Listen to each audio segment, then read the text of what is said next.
You may have seen this a few times if you have.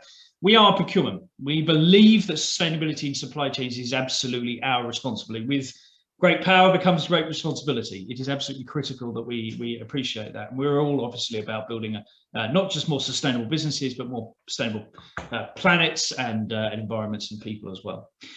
We do have a vision. We would love all supply chains across the world to have embedded sustainable procurement practices by 2030. We've got some way to go to actually define what sustainable procurement practices actually are, but we're getting there. We've got to have that vision. We want to get 1 million procurement professionals committed to the pledge, and we want to make sure that we can acknowledge that the majority of those people have actually had their purchasing and ways of working positively influenced by what we're doing. So those are kind of high-level goals. And to do that, we will aim to empower and equip you as individuals, as procurement professionals, with all the tools and getting rid of all of the excuses as to why you can't achieve your pledge. Once we've done all of that, we'll make sure we help you convince your boss if your boss won't let you. Or if you are a boss, we'll convince you to let your team to do these things as well. So combination of empowering and equipping and encouraging leadership.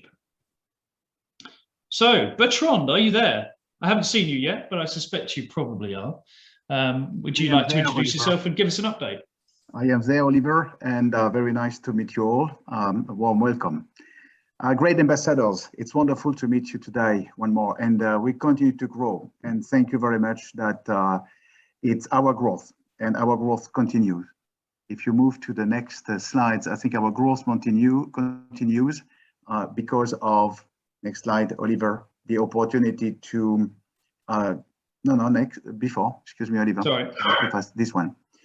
So what we have grounded over the last 20 months together is we have created the foundations, and we have bottom up on the challenges.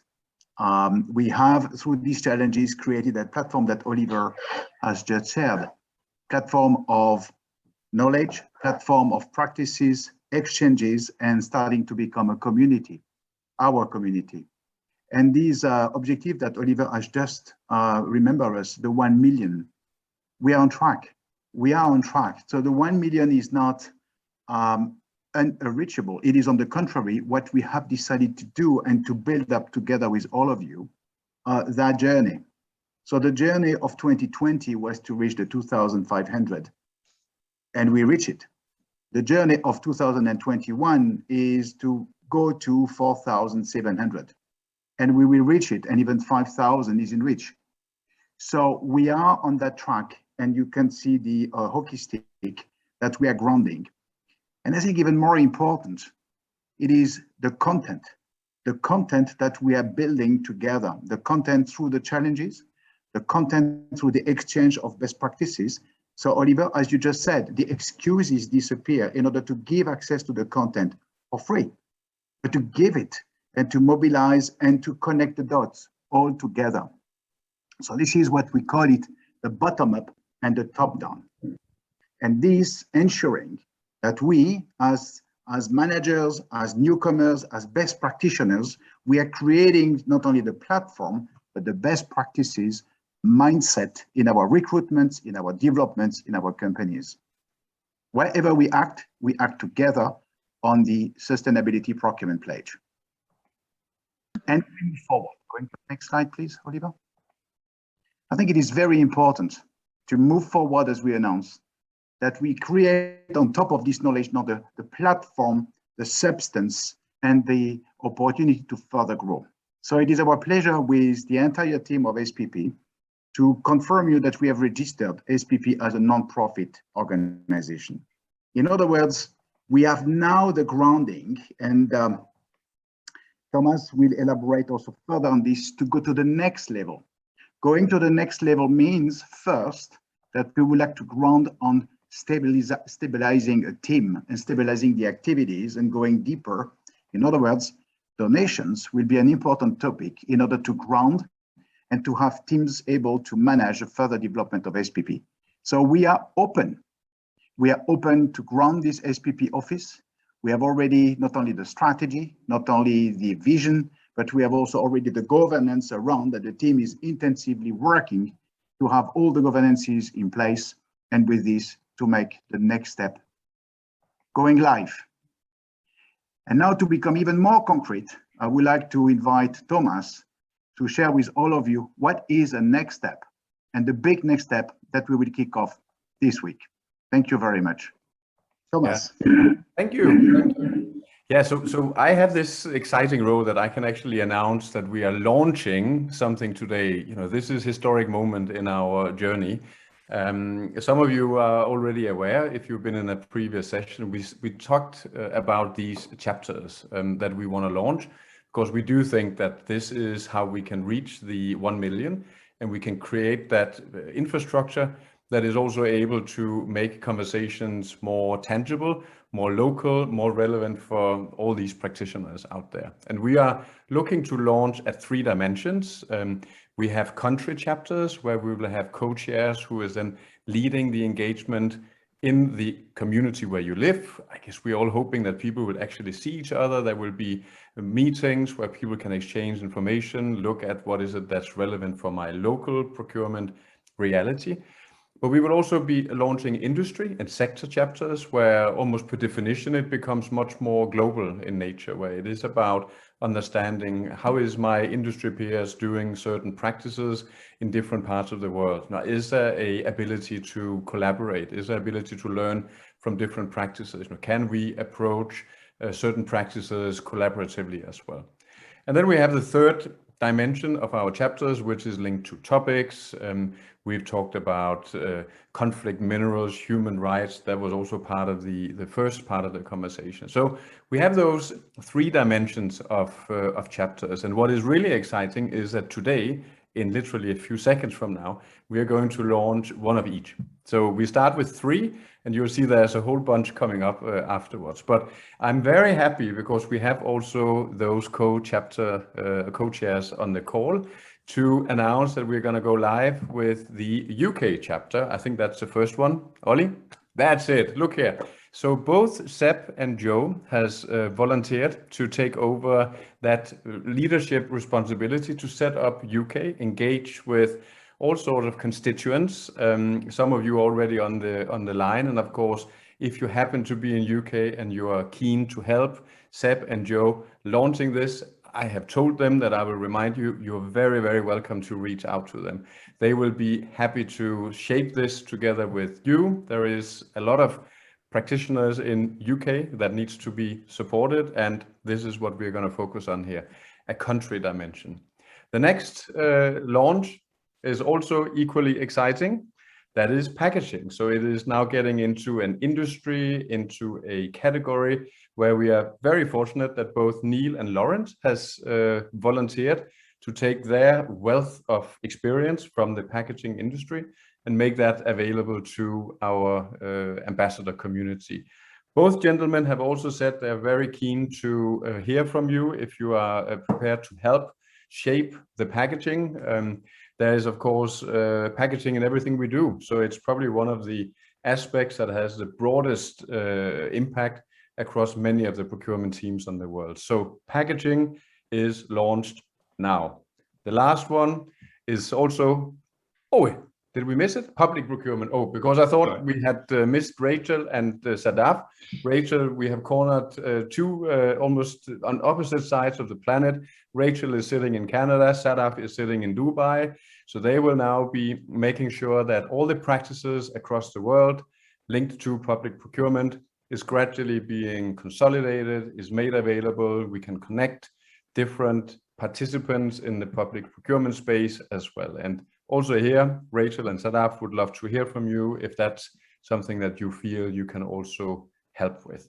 So those were the 3 dimensions, what we have lined up. And some of you have already been so kind to actually participate in the interview process and have also been identified as one of the co-chairs. We are just about to launch the country chapters, whether it's France, Denmark, Russia. We've got Spain, US, South Africa. There are even further countries. Messages, of course, that if you don't see your flag and you are ready to take over a leading role, please do follow that recruitment at spp.earth or check the online application process on spp.earth, where we would love to hear from you. 2 more topics is in the making: supplier diversity. Also here we are almost ready to go. Industry, the travel, hospitality, the food industry, and yes, Ovidio, I knew Romanian chapter is almost on its way, and we can't wait to get this started. One thing I just want to say, because this is of course exciting, and we are so happy to launch all these things. It's almost the entrepreneurial spirit, but of course for these chapters to really work, we need to have engagement in our community. But we also need to have an infrastructure that we can support all those chapters. And that's where Bertrand's reference to the SPP office, we do need a basic infrastructure to help those teams moving forward. And when you hear things like donations, or, do you happen to know a friend that could help? It's really meant to make sure that we can make sure that all these things we are launching right now, that they are sustainable and successful. And with this, I will hand over to another thing where you asked for something, and we are very happy that we can also provide that. So over to you. Thanks. And Jolene, you're going to pick this up. Yes, thank you both. So as you said, I am here to present to you the freshly launched SPP technology list. And yeah, first of all, hello and welcome to everybody also from my side. My name is Jolene Beninga, and I have recently joined the SPP advocacy team to compile bespoke list for our website. I am currently pursuing a master's degree in sustainability management, and alongside I am working in the sustainability department of Henkel's Procurement organization. So yeah, let me give you a bit of background info on the technology list.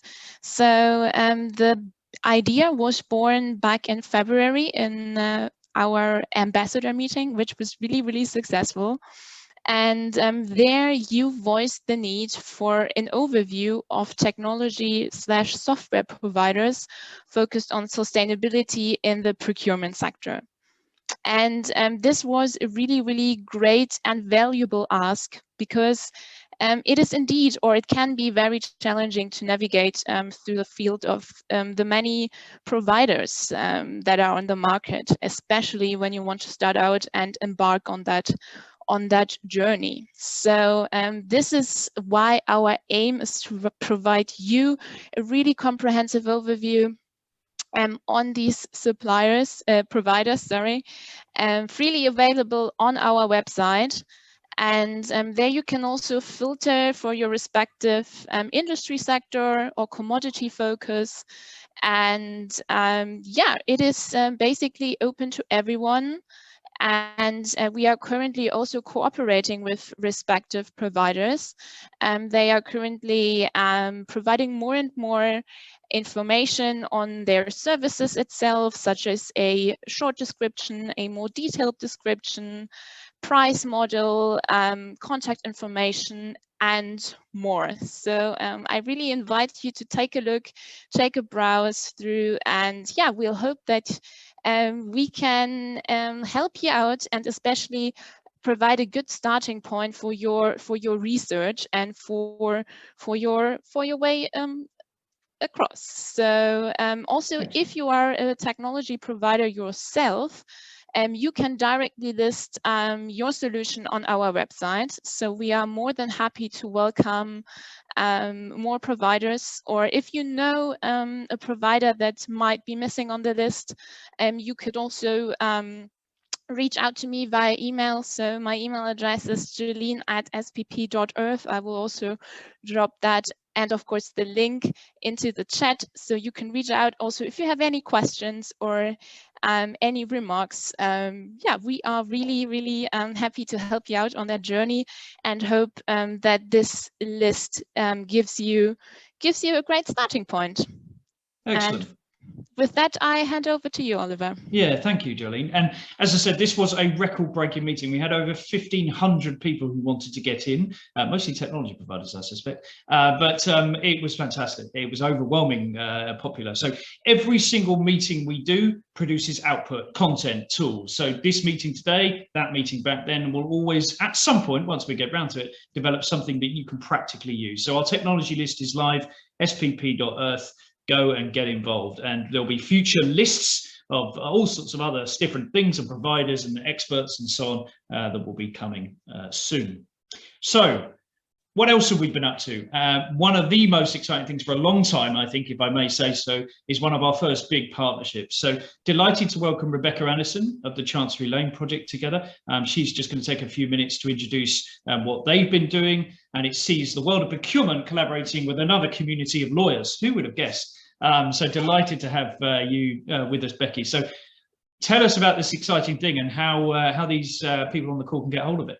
Thank you so much, Ollie, and thank you for letting us come to speak to everybody. I'm the Director of Engagement at the Chancery Lane Project, but I have to let you into a secret, which is before I was Director at the Chancery Lane Project, I was a commercial contracts lawyer for 12 years, and I worked very closely with my procurement team, some of who I'm still in contact with today. So hopefully what I'm going to be able to tell you is going to be interesting, but also pitch to what you care about as procurement professionals. So that's a bit about me, but what are the Chancery Lane Project? Because I understand you cannot tell what we are from our name, and I apologise for that in advance. It's fine if you live in London and you know what Chancery Lane is, but other than that's that, true, but it's not very international friendly No. name. So what we do as an organisation is we bring together lawyers and industry experts and get them collaboratively drafting contract clauses to tackle climate change. It really is kind of that simple, basically.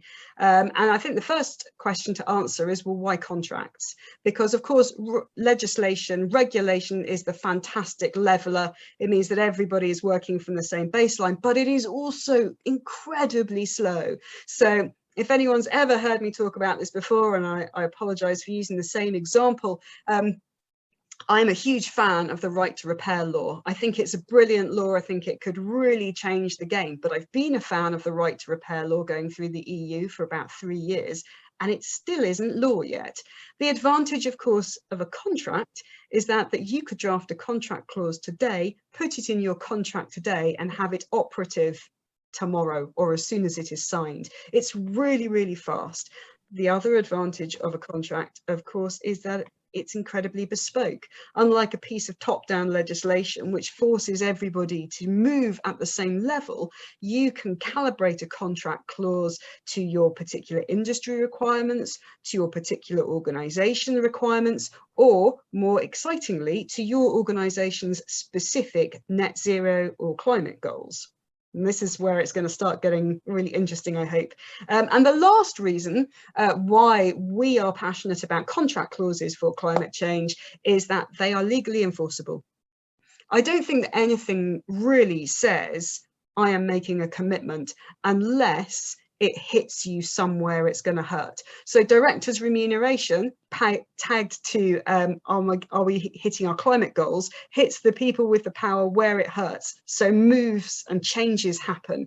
I think the other place that really works is contracts, which are legally enforceable, because all we're really doing is taking all of those mechanisms you're so familiar with, termination rights, paying gain mechanisms, and all of this sort of thing, and saying, we're just adding climate as another metric.